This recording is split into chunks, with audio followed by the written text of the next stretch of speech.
Welcome to You the People. In this program, we will provide you with interviews and information from and about the people who affect your lives. Our program may include conversations with candidates, elected or appointed officials, town department heads, and more. We will delve into the kitchen table issues that make a difference in our towns and region. I'm your host, Julie Thompson. Let's get started. Today, I welcome Joan Meschino, who is the state representative for the 3rd Plymouth District. Welcome, Joan. Thank you so much. Delighted to be here. Thank you for being here. Lots to talk about today. I wanted to start with a kind of an unusual factoid. You're up for re-election in November, and there is no one running against you. It's an interesting fact to know that out of the 160 seats in the Mass House of Representatives, 114 are unopposed races. And of that 114, 111 are incumbents. That means only 46 of the 160 seats have at least two candidates running, which is only 29%. Do you think this is a trend that speaks to a pattern of disengagement between people? Or is it because y'all are doing such a great job that nobody wants to run against you? I'm definitely going to go with the second thing. Well, first, I do just want to say that I am very grateful to the district. I love this job. And public service has always been something very fulfilling for me. And I am very grateful to have earned the trust and the faith and the confidence of the people of Hingham, Hull, and Cohasset. And I'm excited. I'm eager to run again. I'm eager to go back for another term.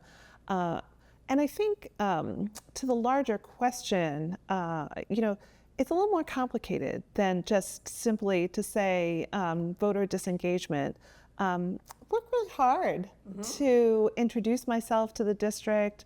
I grew up here. I was a selectman in Hull for a long time, and I really worked hard to put myself out there and to really be very present in the community in order to do just that, to earn that trust and that engagement with folks. I will say that, and I think that's shown in terms of no opponent. But I will say that I do think it's not so much lack of voter engagement, at least not in our district, but there is a true power to the incumbency. When you are the state rep, everything you do, every time you're president of the district, every vote you take, you are in essence campaigning, right? You're showing people who and what you are and what you're doing and how you're doing it. Because this is one of those jobs, what you put in is what you get back out of it. But then there's also, with that power, comes a name recognition. Sure. So, I remember when I first ran, this was an open seat when I first ran, and it took a while to convince people that Garrett Bradley was not actually the state representative anymore, Yeah.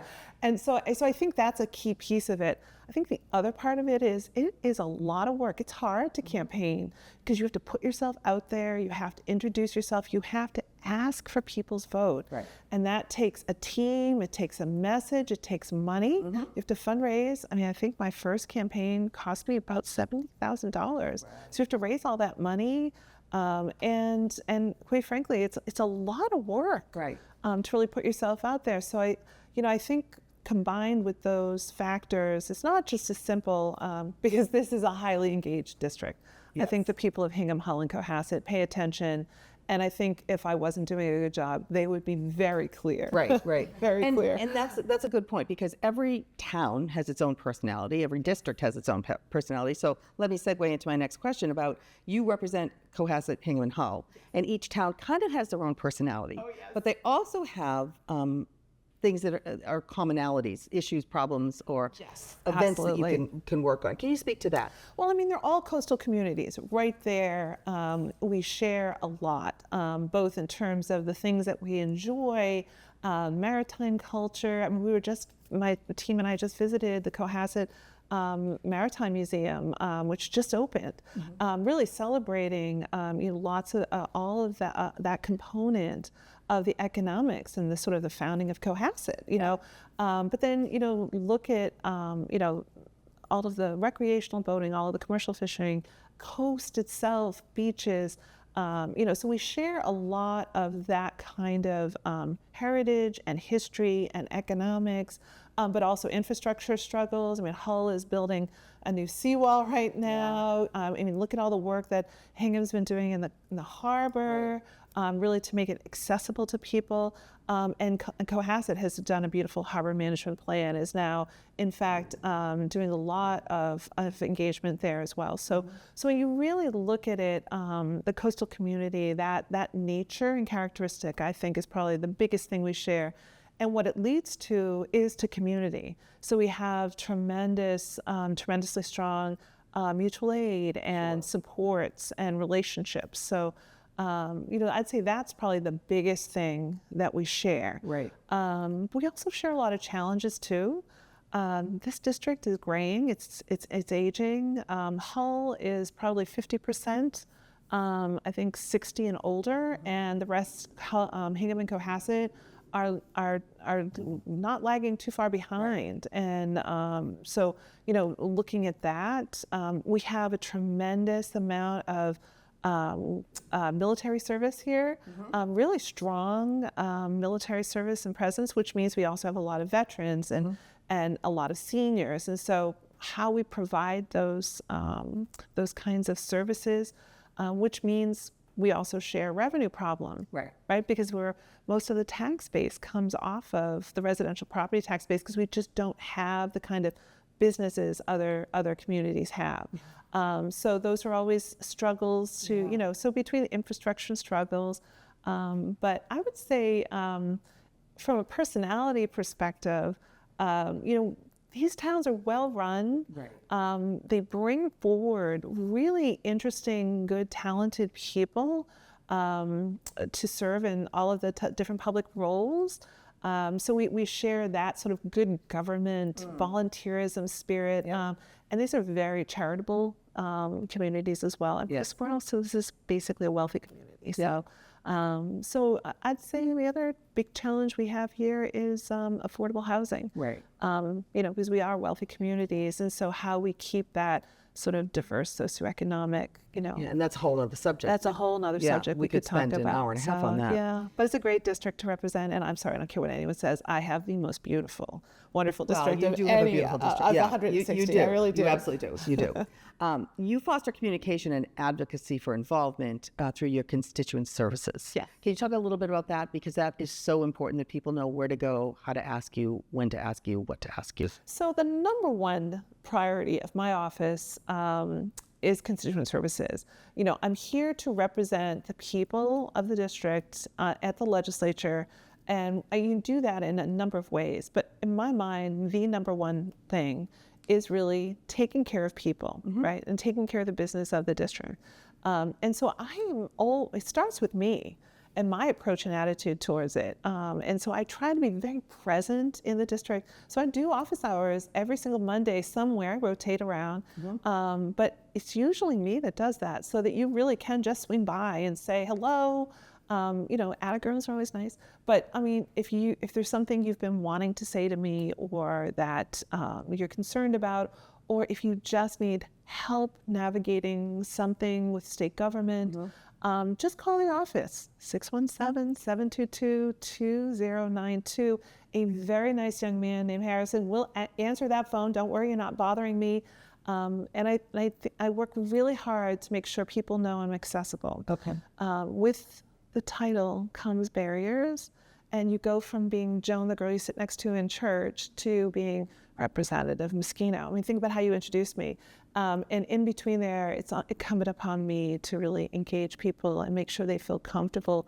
So that's why you see me out and about so much, is unless I'm staring gazingly into my husband's eyes and we're holding hands at dinner, I'm fair game. It really is okay to stop me in the fruit center. So some people don't understand that they can come to you with almost any question. And it's not in your purview to handle or to fix a lot of things, but you will suggest other resources, correct? Yes. Boy, do I wish I could solve all the problems of the world.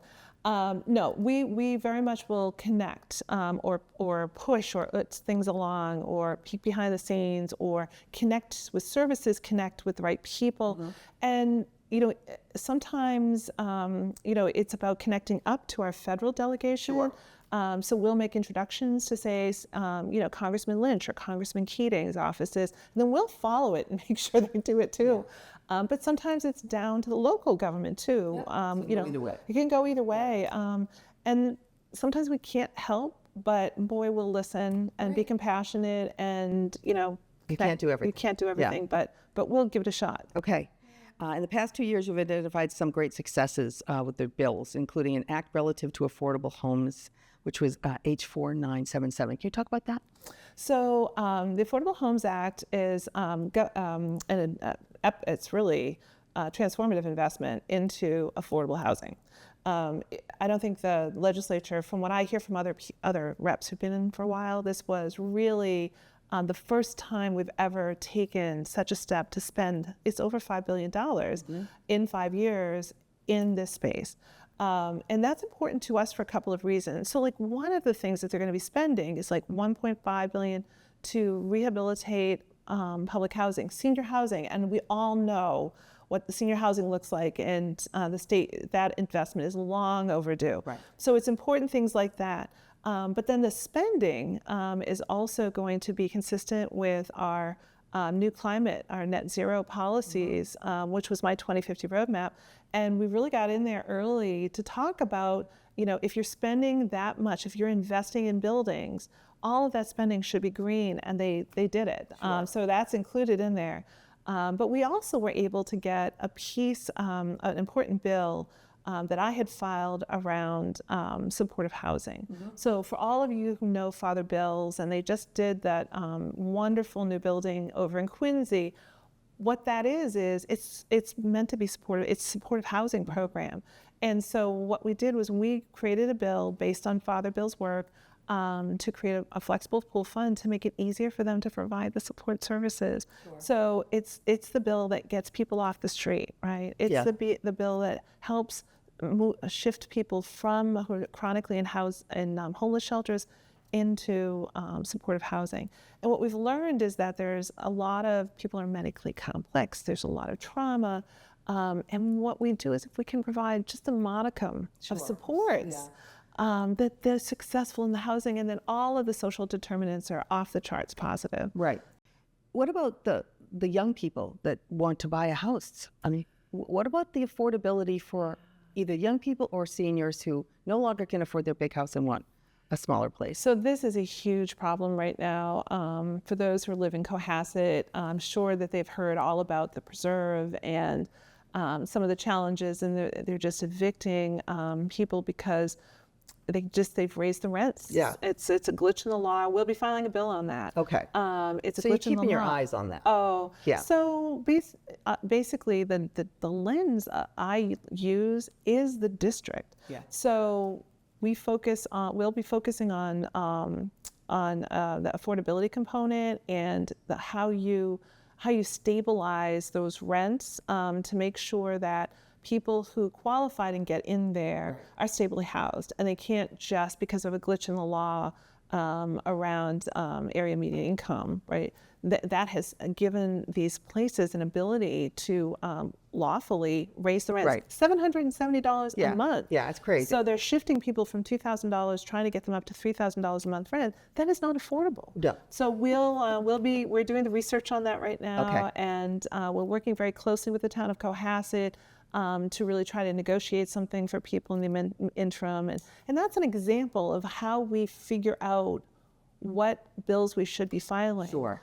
Is people out in the community, whether it's just a great idea or it's a gap or a need, bring that to us. And it's not just your 3 towns, it's all the towns. Yes. Especially in the South Shore. Oh, yes. Also, one that is near and dear to me was the Act to Modernize Funding for Community Media Programming. Yes. So a lot of people don't realize that community media centers like Harbor Media here or the PAC TV that I used to be involved with in Plymouth is funded by a very small percentage of cable television revenues. Cable television, not your internet, not your phone.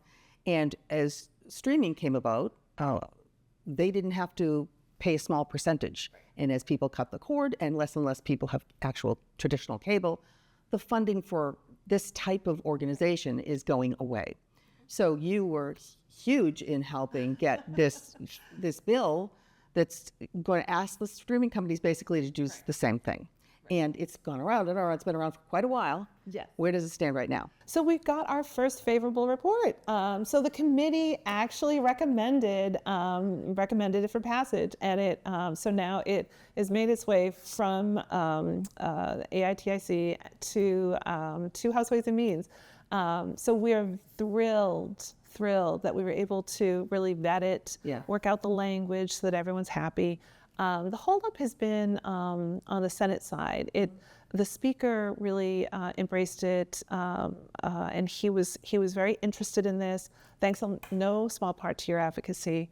But the Senate, it took a little bit more to do it. So I think we finally worked it out. That's not a bill that really can be filed during informal session. I do really think that is a bill that does need to be voted by the full body. But so what we'll do is we will refile using the language that's been agreed to, that's been vetted, and we'll start our advocacy, not again, but we'll start our advocacy from there. We'll ask for an early hearing. We'll really try to push it from where it landed this session to keep going.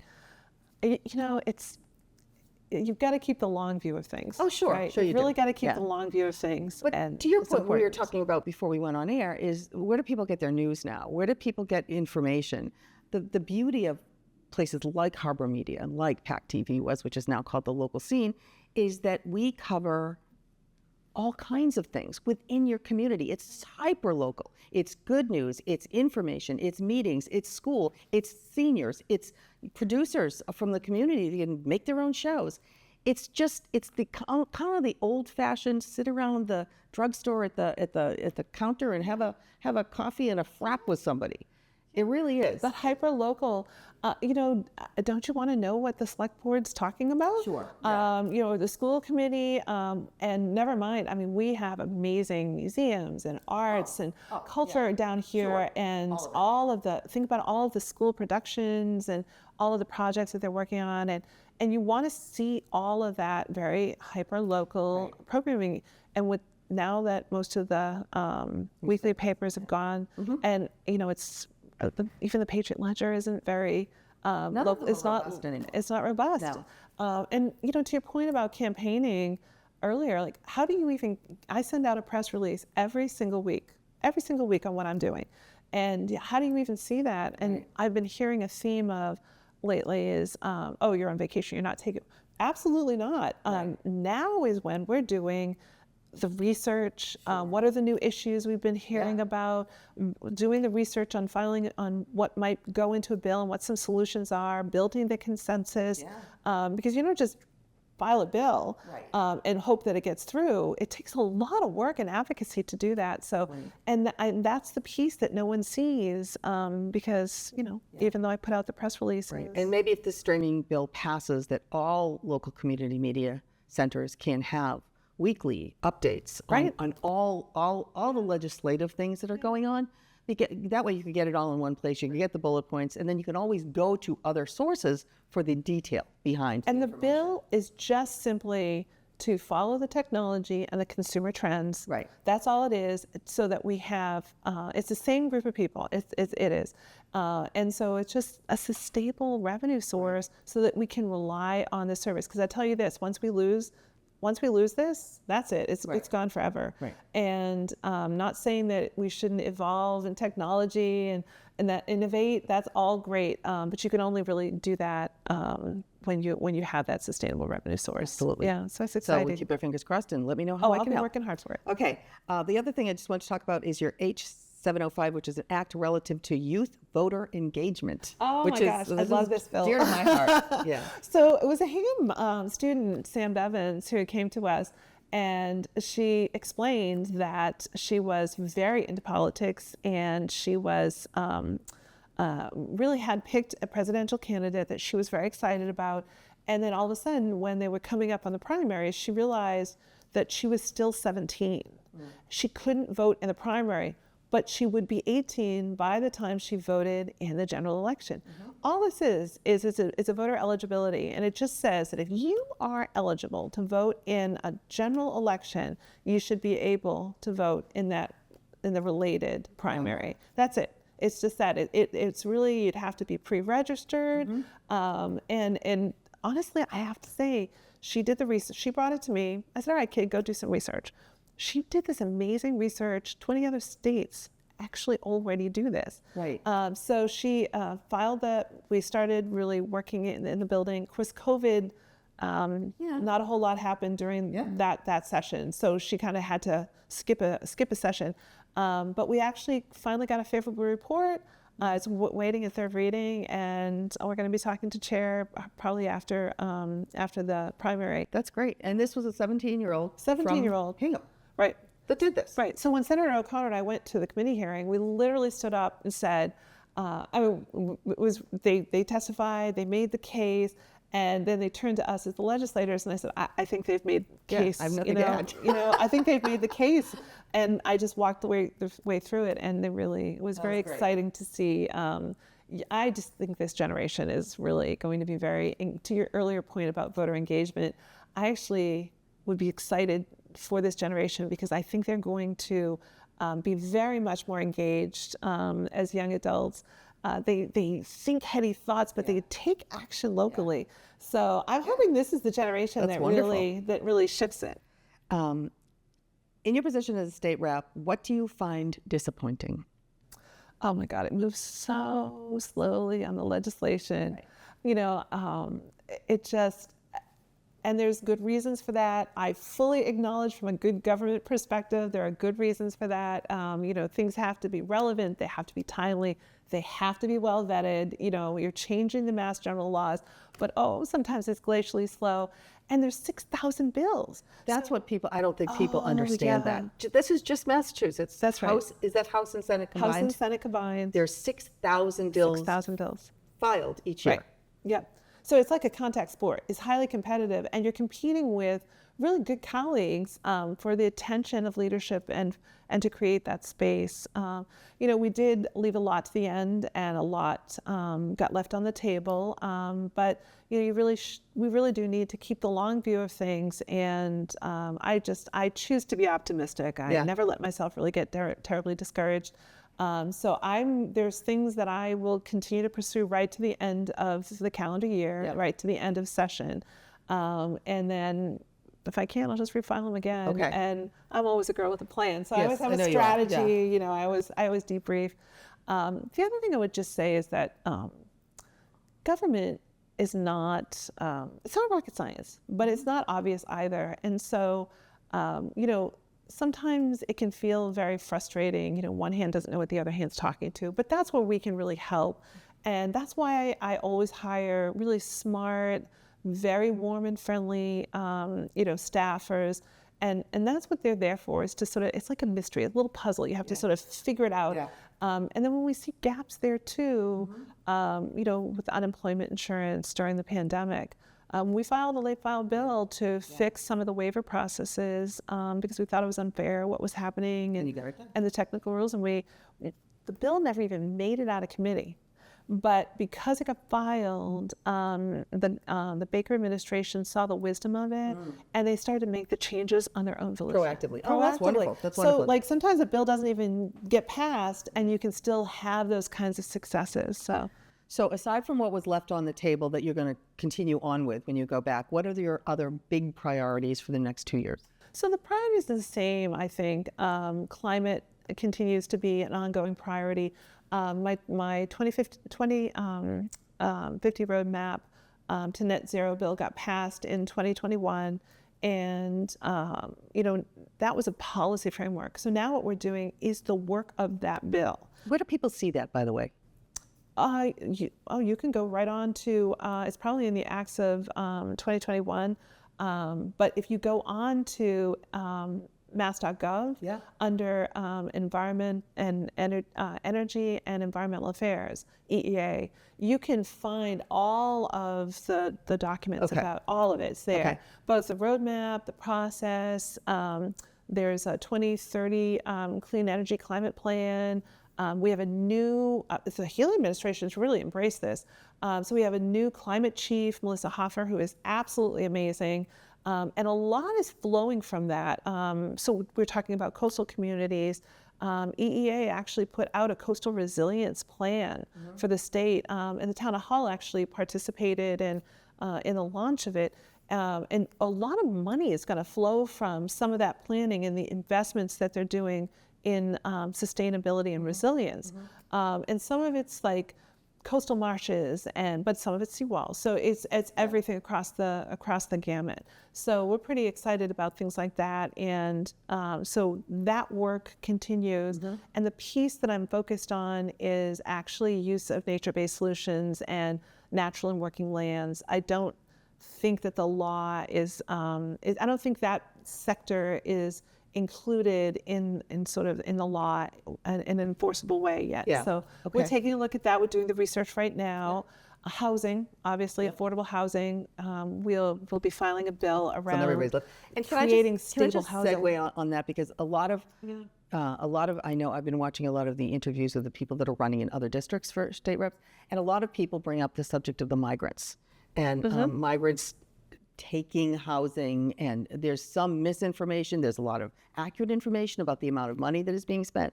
Do you have a take on how to resolve this issue fairly, kindly, and appropriately?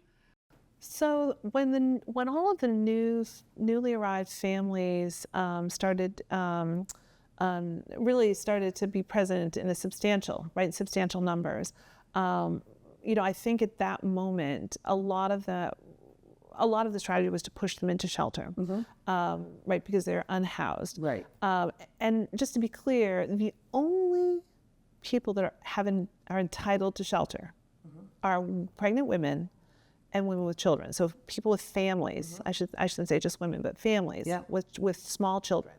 So if you're an adult, you're on your own, and you go to Father Bill's and you stand in line, and if you get in, you get in. If you don't, you don't. So we're just all we're really talking about is pregnant women and parents with small families, with young families. There were already 3,500 families in hotels in the overflow shelters.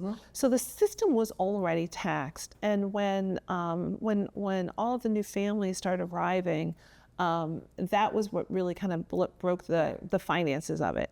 And so the governor has taken several steps, right or wrong. They're capping how many people they can put in the shelter. They're capping how long you can stay. They're capping, so they're trying to take strategies and steps to sort of, really put their arms around it.